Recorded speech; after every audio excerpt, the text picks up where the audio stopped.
Hello, everyone. Welcome to Leadership Links Live. My name is Kintopf, and I'm the Director of Organizational Development here at MyPath.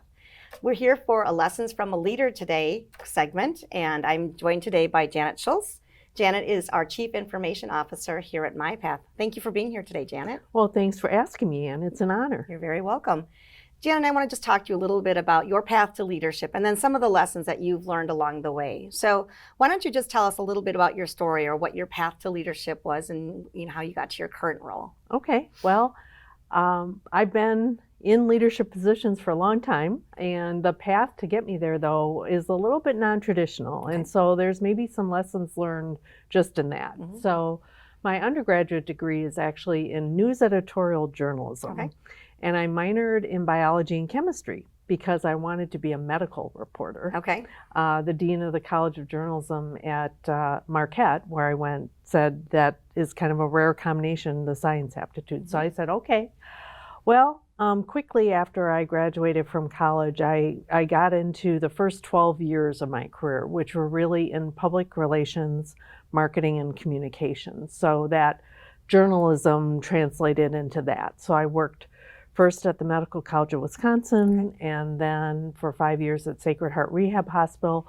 Those were both more individual contributor roles. Okay. Those are what I call my heavy-duty writing era of my career. Right. And then I went to what was then known as Waukesha Hospital System. It ended up becoming the health system locally known as Pro Healthcare. But I ended up working at Pro Healthcare for 24 years. Okay. Again, started there in marketing and communication, had a role there that I'll talk a little bit about because it was the start of my transition to leadership, but ended up really in leadership because I said yes to some risks, and that is certainly a lesson learned. I was Director of Customer Service at Waukesha Memorial. That got me into the quality movement of the time. It was called Continuous Quality Improvement or Total Quality Improvement. I was trained at the Duran Institute in terms of process improvement, and all of that experience in terms of quality and how do you measure quality led the CEO of the hospital to ask me to become the Director of Medical Staff Quality, so working with the 700 physicians at the hospital in terms of their quality. And I was sitting in his office, and he asked me to consider this role. And I said to him, well, I have a science background, but I'm not a nurse. I'm not a clinician. Mm-hmm. And he said to me, Janet, I don't need you to be a nurse. I need your organizational skills. Okay. So just think about that risk, Right. And I said yes. Mm-hmm. And that ended up being the stepping stone that took me into working with the physicians, gaining their trust. I was unbiased because I wasn't a nurse, right? So I was really there to facilitate and hold the standard of quality and let them work out the nuances of how to hold each other accountable. Okay. And I did that so well that when the Vice President of Medical Affairs retired, they asked me to become the Vice President of Medical Staff Services. So that was my first formal leadership role, was at a VP level. That's a big role to start with, right? Yeah, and so became Vice President of Medical Staff Services at that hospital. While I was in that role, went to school for my MBA. Okay. And so I got my MBA, and then when an operations role opened up at a smaller hospital, I was asked to become the Executive Vice President of that hospital, then ultimately became Chief Integration Officer for that health system and Chief Operating Officer. And that was when things like information services and performance excellence and supply chain materials management all reported to me, along with other strategic planning responsibilities. Okay.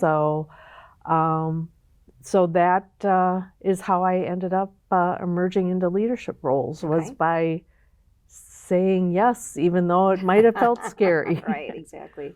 Well, great risk comes with great reward, right? Mm-hmm. So, what about your path here at MyPath? Because I know you had a few different roles. I have, and it was because of the, and it's one of the things I treasure about MyPath, right? Mm-hmm. You can find different paths here, and it's what we want leaders and others in the organization to really understand.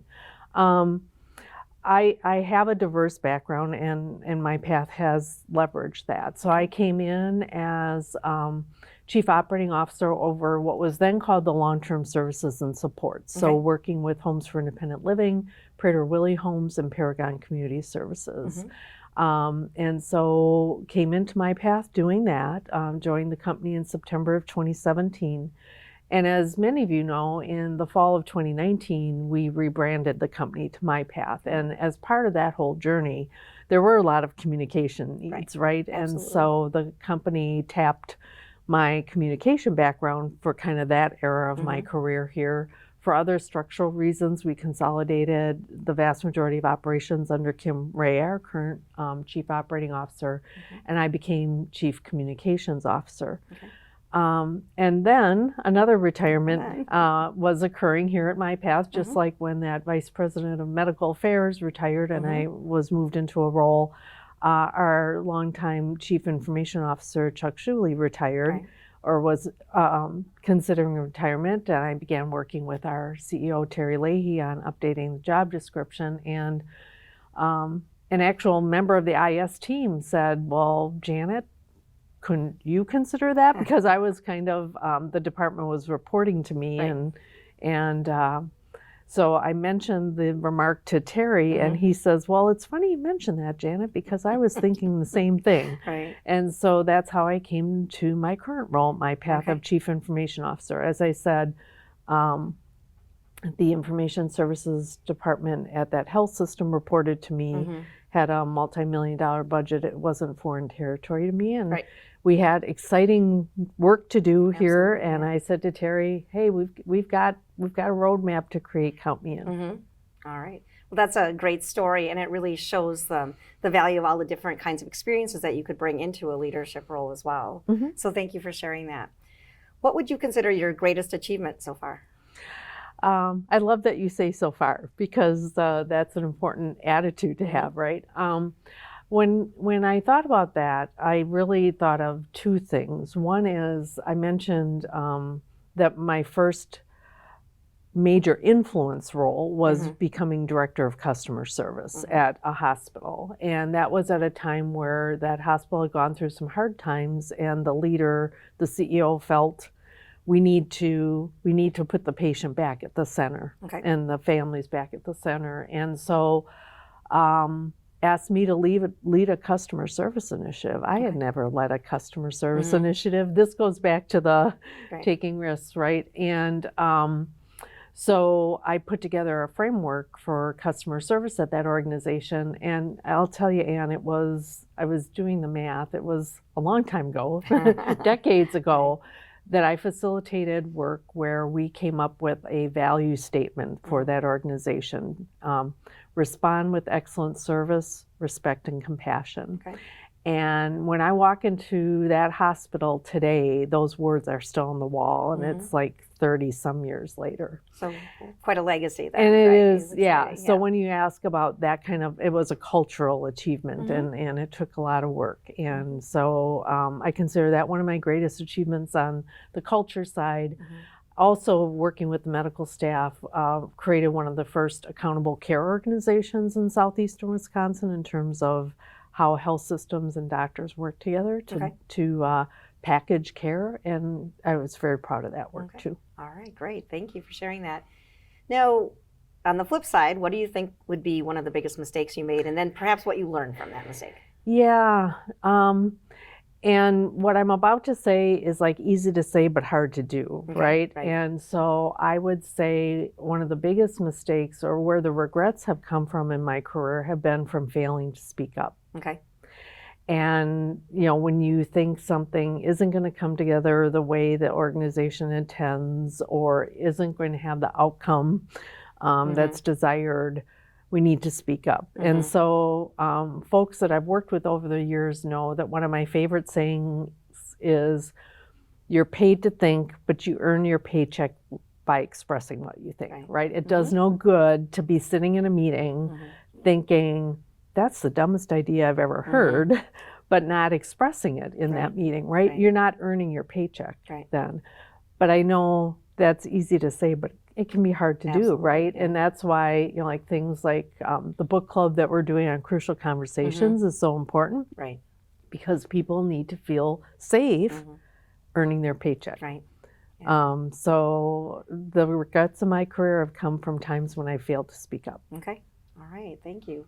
So what was the best advice that you were given as an up-and-coming leader? You can probably guess it based on my career path, and that was to stretch. Okay. To not be afraid to go outside your comfort zone, Okay. even if you didn't know everything you needed to know. I mean, I can tell you, when I took that assignment to lead the customer service initiative, it was about research, and that's kind of how I've grown my career, is by not being afraid to say yes, and then researching my way to having the expertise. Okay. All right. So Figuring it out, right? figuring it out. All right. Thank you. All right. So what was something that you learned the hard way when you're managing people that you wish you would have learned sooner? It is that there's always at least two sides to every story. Okay. Especially when I was in that first VP role, it was all about patient care, right? And so people come to you with pants on fire emergencies, and if you react just to the first side that you hear, you might react properly and you may not, because there's always at least two sides to every story. So you only need to get burnt once or twice by reacting to the first and only side of the story you heard, before you learn that lesson and you don't do it again. But and then part of maturing as a leader is knowing when to react to just one side of the story. I'm going to date myself now and tell you that my pager went off in the middle of the night one time when I had that VP role, and it was a nurse from a floor calling and saying that a patient was in crisis, and the two doctors that should be helping the situation, keeping the patient safe, keeping the staff safe, were arguing about who should come in the middle of the night. And so I literally had to call one of the doctors and say, I don't care that you think the other doctor should be coming in. The staff needs you, the patient needs you, you get in there, we'll figure it out Monday morning.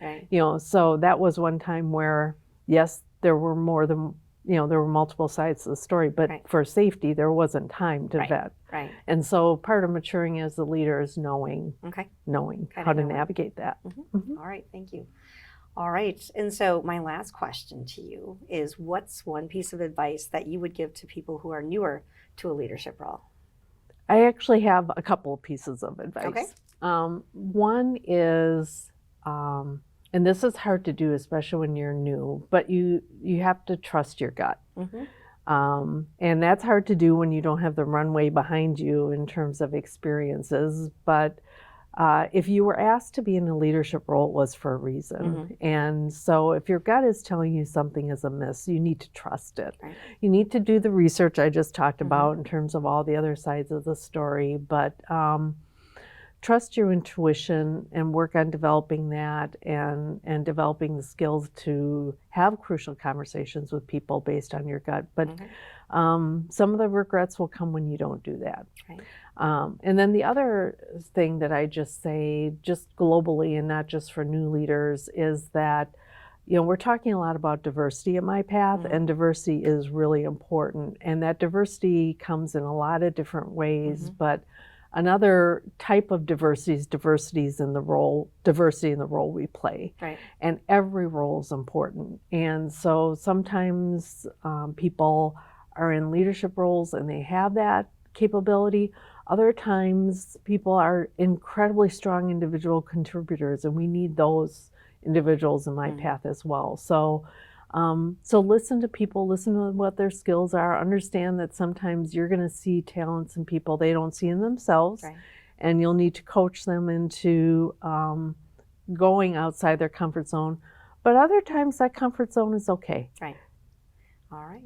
Well, thank you so much, Janet. I truly appreciate your time, all your wisdom, your great story about how you got to the role that you're at today. It was a very interesting conversation, so thank you so much. All right. Thanks, Anne.